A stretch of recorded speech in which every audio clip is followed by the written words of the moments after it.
Hola, bienvenidos a Esquina Literaria. Les estoy compartiendo la lectura de este libro, El Green New Deal Global, de Jeremy Rifkin. Estamos en la segunda parte, en el capítulo número 5, que se llama Despertar al gigante, el poder de las pensiones, encuentra su voz.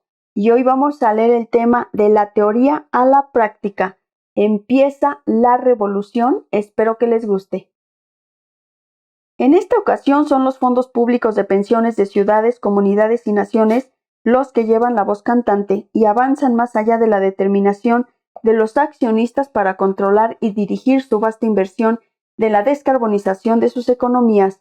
Un movimiento global ha tomado cuerpo, mientras que los gobiernos y los sindicatos de empleados públicos han empezado a desinvertir sus pensiones públicas de los combustibles fósiles y las industrias relacionadas y reinvertirlas en energías renovables, tecnologías verdes e iniciativas de eficiencia energética.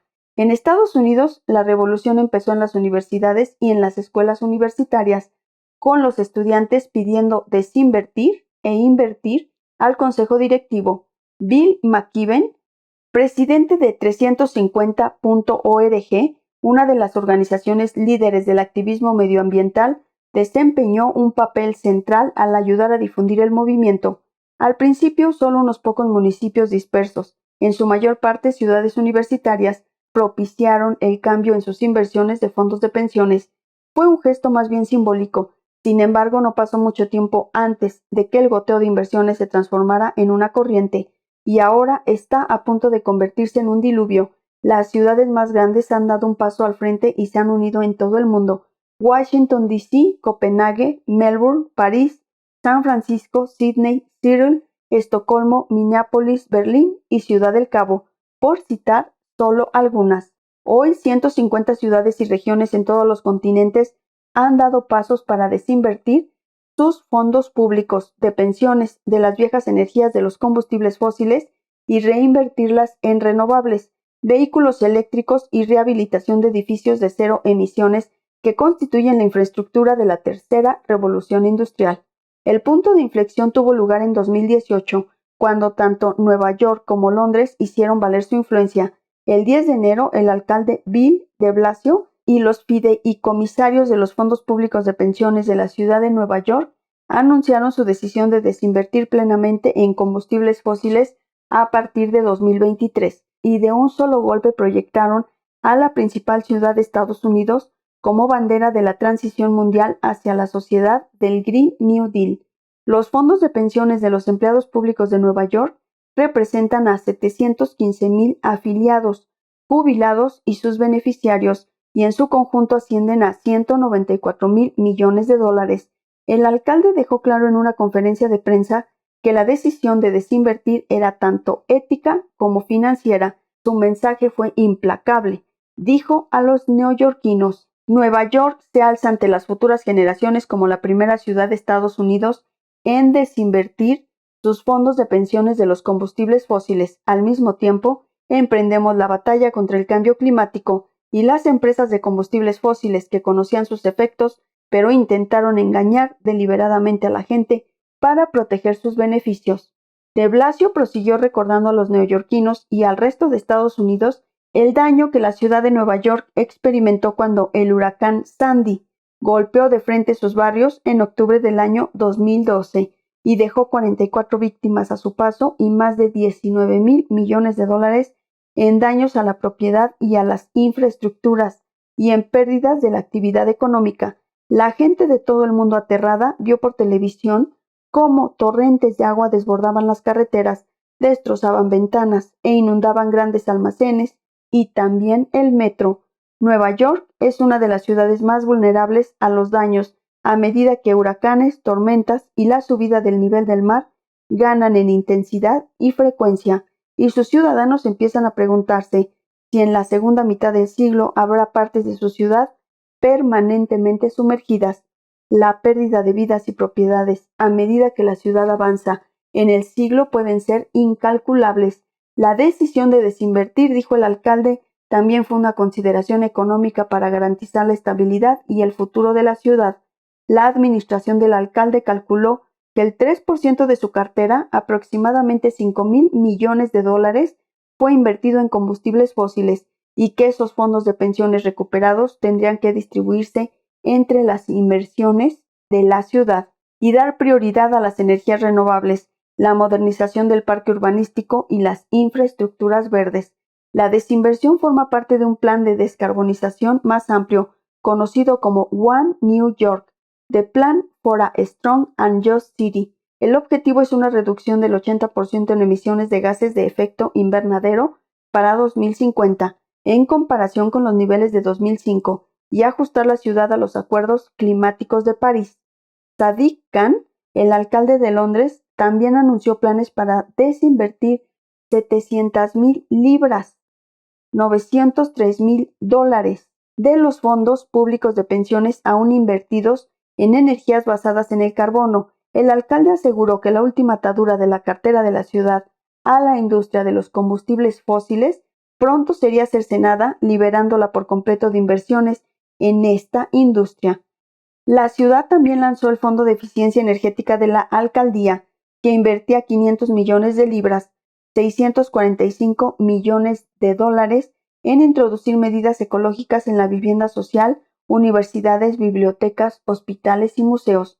En un artículo de opinión conjunto publicado en The Guardian, los dos alcaldes dijeron: "Creemos que poner fin a las inversiones institucionales en las empresas que extraen combustibles fósiles y contribuyen directamente al cambio climático pueden ayudar a enviar el poderoso mensaje de que las renovables y las opciones bajas en carbono son el futuro". Poco después de la aparición del editorial, Jerry Brown, el gobernador de California, aprobó una ley que exigía que las dos gestoras de fondos públicos de pensiones que supervisaban el sistema de jubilación de empleados públicos de California y el Sistema Estatal de Jubilación del Profesorado de California identificaran los riesgos climáticos en sus carteras e informaran de riesgos a la opinión pública y al poder político cada 3 años.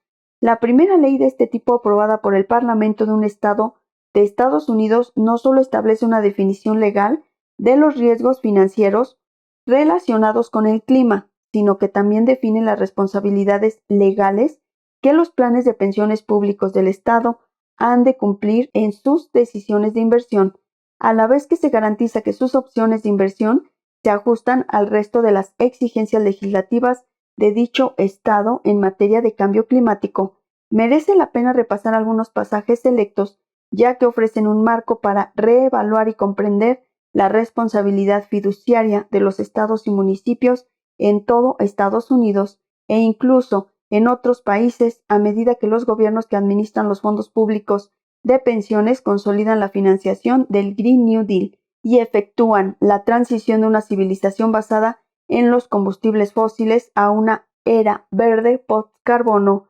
La nueva ley declara inequívocamente que el cambio climático presenta un conjunto de riesgos financieros materiales, entre ellos riesgos de transición, riesgos físicos y riesgos de litigio, que los inversores razonables han de tener en cuenta al tomar decisiones de inversión. La ley también advierte de que no reconocer y abordar estos riesgos provocará la exposición a las subsiguientes responsabilidades y riesgos financieros, y dado que el cambio climático se despliega en el tiempo, las decisiones de inversión deben considerar los efectos y riesgos de la inversión de fondos de pensiones a corto y largo plazo.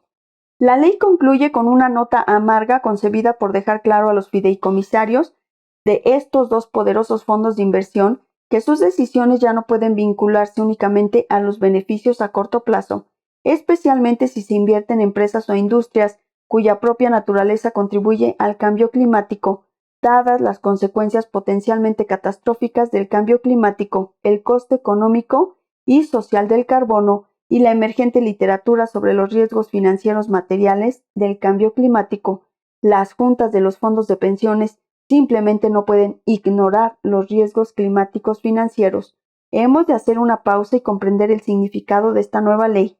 CALS TRS es el mayor fondo de pensiones públicas vinculado a la educación del mundo, con 950,000 miembros y beneficiarios, y gestiona unos activos financieros que ascienden a casi 224,000 millones de dólares. CalPERS es el mayor fondo de pensiones de Estados Unidos, con 1,9 millones de empleados públicos, jubilados y familias, y supervisa unos activos financieros que ascienden a 349,000 millones de dólares.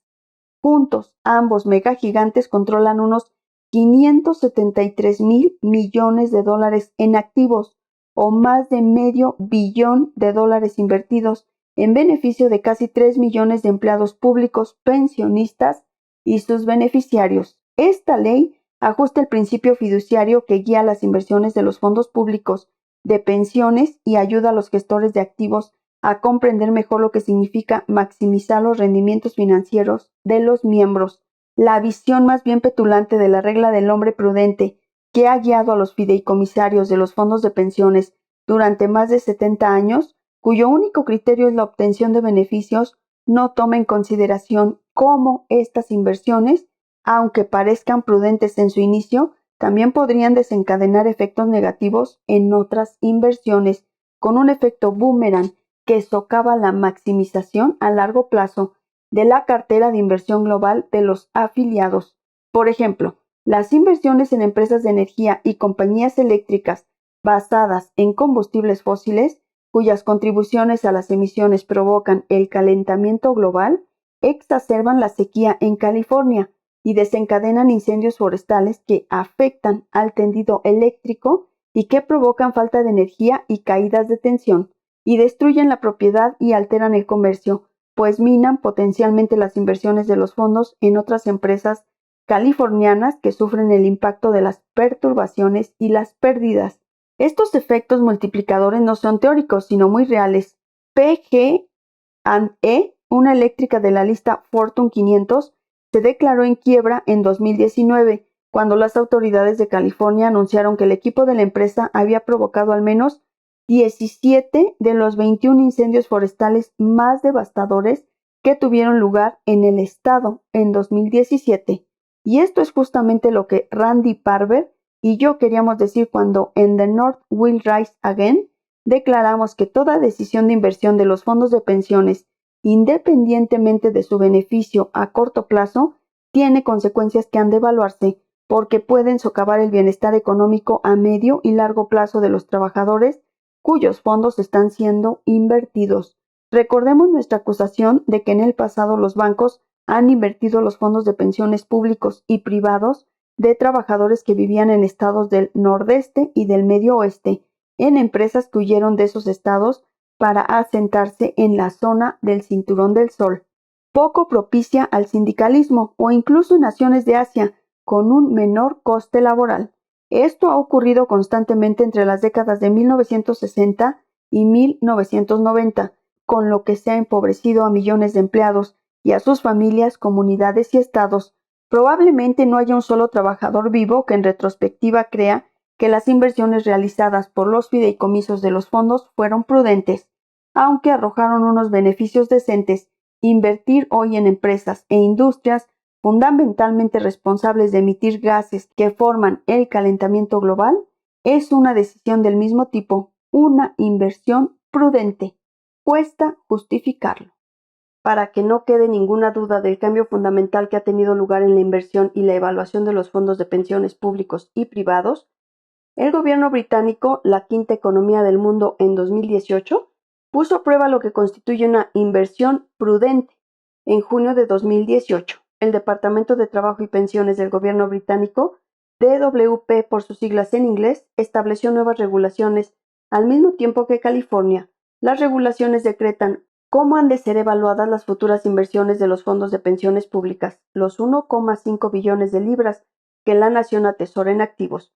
Como en California, la cuestión era profundizar en la comprensión de lo que implica el ejercicio de la responsabilidad fiduciaria.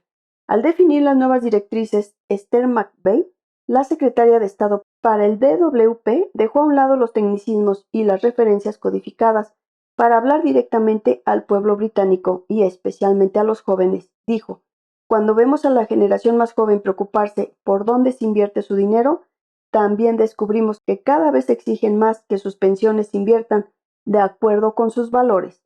Ahora ese dinero puede utilizarse para construir una sociedad más sostenible, justa y equitativa para las futuras generaciones.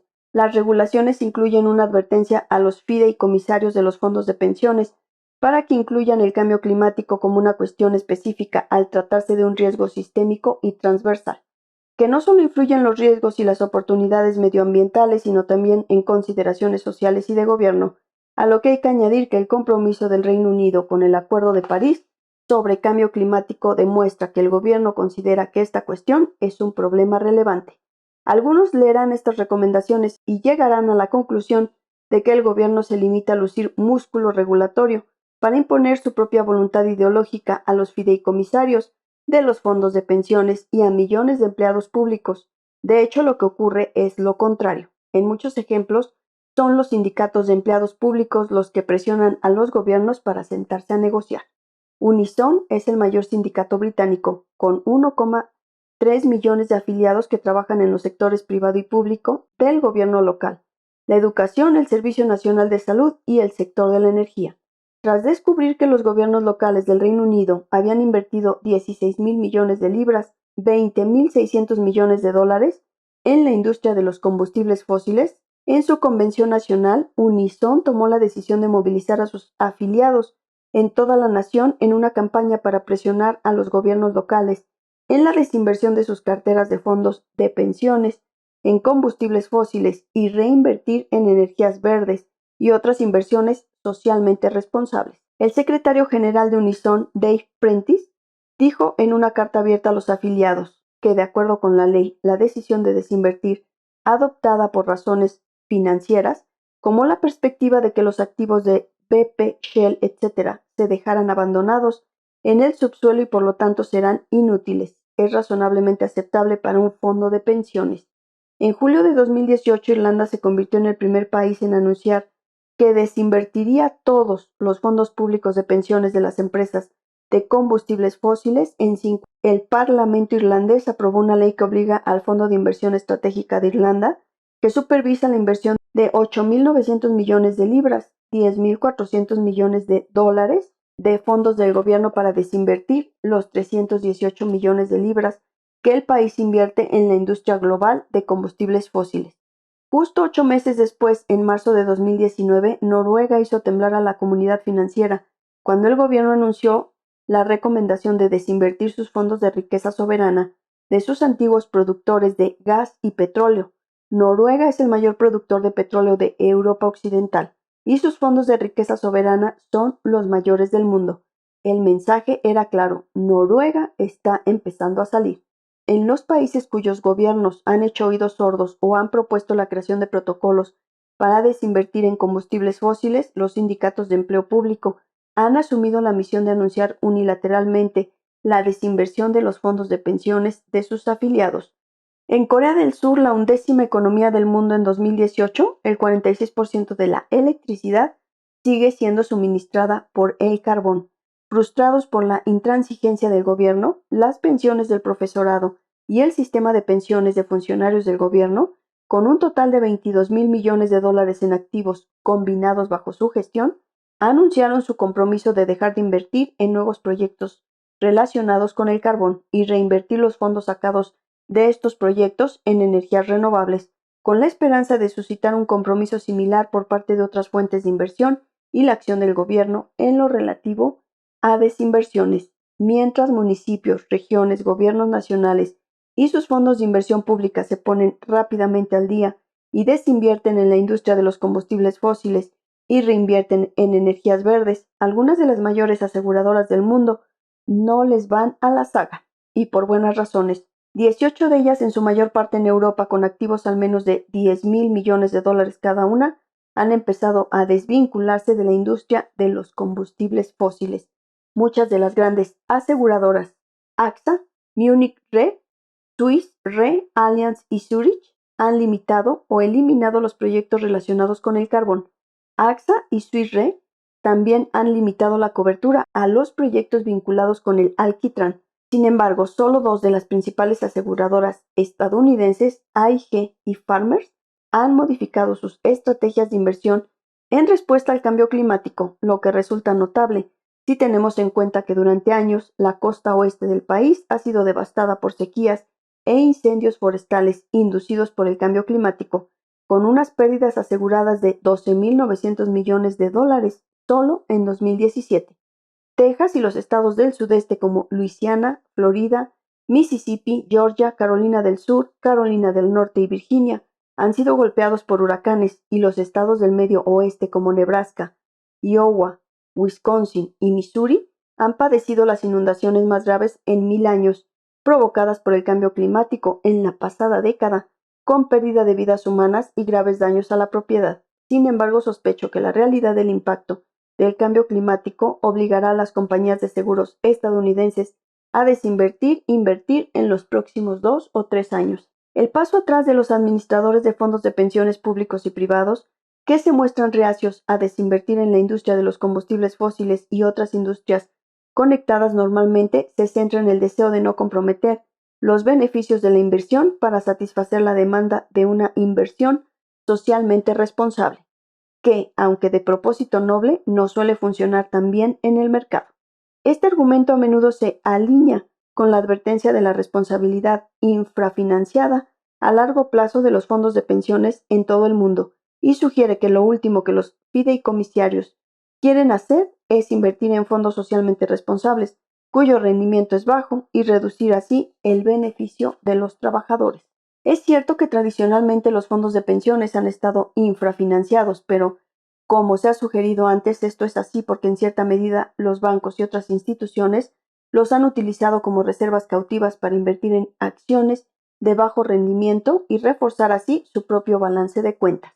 Los fondos de pensiones públicos y privados de Estados Unidos han estado deplorablemente infrafinanciados en los últimos años, en gran medida debido a los perjuicios que la gran recesión causó en todas las inversiones entre 2008 y 2012, antes de que la economía iniciara su recuperación. En los últimos años, las arcas de los fondos de pensiones se han llenado en los bulliciosos mercados alcistas, pero también aquí hay que introducir una nota de cautela. A mediados de 2018, el comercio bursátil medio en el índice Standard & Poor's 500, S&P 500, era del 73% por encima de su valoración media. Si repasamos la historia del mercado de valores, solo en 2 ocasiones las acciones han estado tan sobrevaloradas justo antes de la Gran Depresión en 1929 y en el periodo previo a la caída de los .com de infausta memoria en 2000. Según Pew Trust Research, la responsabilidad de las pensiones del Estado está financiada en un 72%. Algunos analistas creen que esta cifra es generosa. Si el mercado se desploma hasta tierra incógnita, dado que las acciones están terriblemente sobrevaloradas en los intercambios, la responsabilidad infrafinanciada de los fondos de pensiones se resentiría, al igual que cualquier otro vehículo de inversión.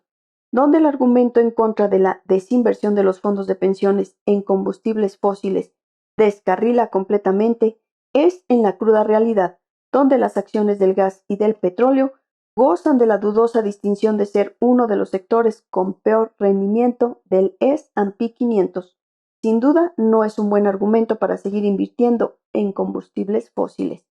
Cuando entramos en detalle, las cifras son aún más reveladoras. En 2016, Corporate Knights analizó el rendimiento de las inversiones del Fondo de Jubilación Común del Estado de Nueva York, el tercer fondo de pensiones más grande de la nación, con 185,000 millones de dólares en depósito para sus 1,1 millones de afiliados. Si el fondo hubiera desinvertido en su carrera de combustibles fósiles, su rendimiento en un periodo de 3 años habría aumentado en 5.300 millones de dólares, con una ganancia de 4.500 dólares por cada pensionista. Con esto está todo dicho. Necesitamos comprender todas las implicaciones del inminente colapso de la civilización de los combustibles fósiles.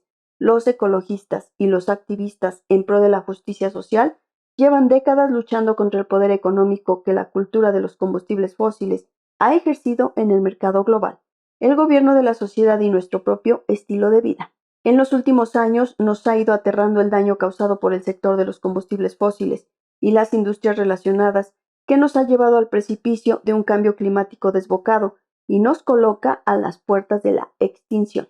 Hemos tardado mucho en llegar hasta aquí. En octubre de 1973, la Organización de Países Exportadores de Petróleo, OPEP, inició un embargo del petróleo enviado a Estados Unidos, en pocas semanas, el precio de la gasolina se disparó desde los 3 hasta los $11,65 el galón en los surtidores, con largas colas de automóviles en las gasolineras locales y conductores desesperados que esperaban su turno para llenar sus vehículos con unos pocos galones de gasolina.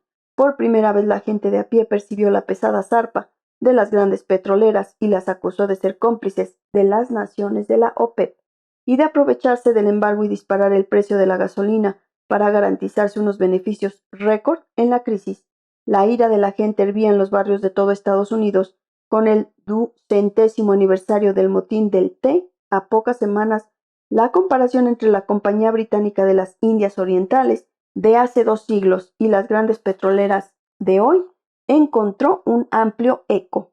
Mi organización, la Comisión del Bicentenario del Pueblo, creada un año antes para ofrecer una alternativa a la celebración oficial de los 200 años del nacimiento de Estados Unidos en 1976, contactó con los activistas de las comunidades locales en Boston y Nueva Inglaterra, con un llamamiento a protestar contra las grandes petroleras. Unos 20,000 bostonianos se unieron a nosotros como una exhalación y recrearon los pasos de los primeros amotinados del té en el centro histórico Faneuil Hall, junto a los muelles de Boston, donde estaba atracada una réplica del barco original de la Compañía de las Indias Orientales, y el alcalde y los funcionarios nacionales se apiñaban para la ceremonia de apertura. Pescadores locales de Gloucester navegaron hasta el puerto de Boston y atracaron junto a la réplica del barco.